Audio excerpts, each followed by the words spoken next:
মিতু, গতকাল সন্ধ্যার পর থেকেই মূলত ঘূর্ণিঝড়ের তাণ্ডব দেশব্যাপী আসলে টের পাওয়া যাচ্ছিল। কিন্তু চট্টগ্রামে তার তেমন কোনো প্রভাব কিন্তু ছিল না। বিশেষ করে আমরা যদি বলি গতকাল সন্ধ্যার পর থেকেই গুঁড়ি, গুঁড়ি বৃষ্টি ছিল, যেটি আমরা দেখিয়েছিলাম গতকালও। আজ সকালে আসলে সেই বৃষ্টির তীব্রতাটা বেড়েছে এবং সেই সাথে যেই বাতাস, দমকা বাতাস, সেই দমকা বাতাসের তীব্রতাও কিন্তু বেড়েছে।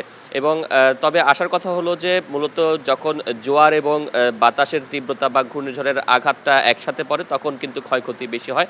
কিন্তু চট্টগ্রামের যদি বলি জোয়ার আসলে শেষ হয়েছে, এখন ভাটা চলছে, যে কারণে আসলে আমরা কর্ণফুলী তীরে রয়েছে, সেই কর্ণফুলী তীরে কিন্তু আসলে খুব একটা বড় ঢেউ কিন্তু আসলে দেখা যাচ্ছে না। এবং আপনি দেখতেই পাচ্ছেন যে আসলে জাহাজগুলো এখনও নোঙর করা রয়েছে।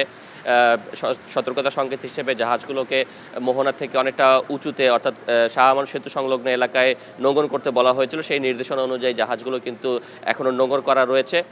স্বাস্থ্য এবং স্বাদের মধ্যে চমৎকার একটা ব্যালেন্স করে পীর প্রিমিয়াম আয়োডাইজড লবণ। এবং যেহেতু এখনও বিপদ সংকেত রয়েছে, সেই ক্ষেত্রে চট্টগ্রাম বন্দরেও কিন্তু যেই অ্যালার্ট 4 সেটি জারি করা রয়েছে।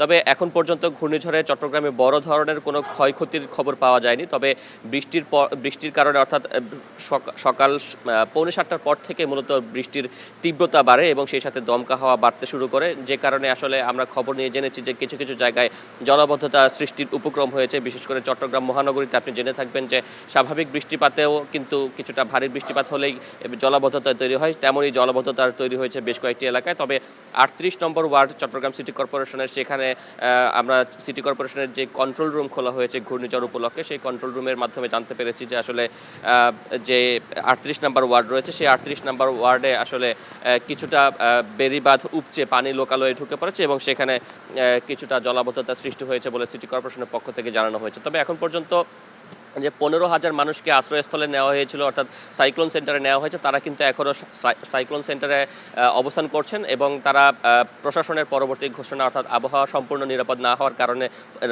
না হওয়া পর্যন্ত তারা সেখানে অবস্থান করবে। তবে যেহেতু ভারী বৃষ্টিপাত হয়েছে, প্রশাসন বলছে যে তারা সতর্ক অবস্থায় রয়েছে। কারণ আপনি জেনে থাকবেন যে ভারী বৃষ্টিপাত হলে চট্টগ্রামে পাহাড় ধসের একটি সংখ্যা থাকে। গতকাল থেকে গুড়ি গুড়ি বৃষ্টিপাত হলেও আজকে যেহেতু বৃষ্টিপাতের পরিমাণটা বেড়েছে, তাই সেই ব্যাপারেও প্রশাসনের সতর্ক দৃষ্টি রয়েছে বলে জানানো হয়েছে। মিতু।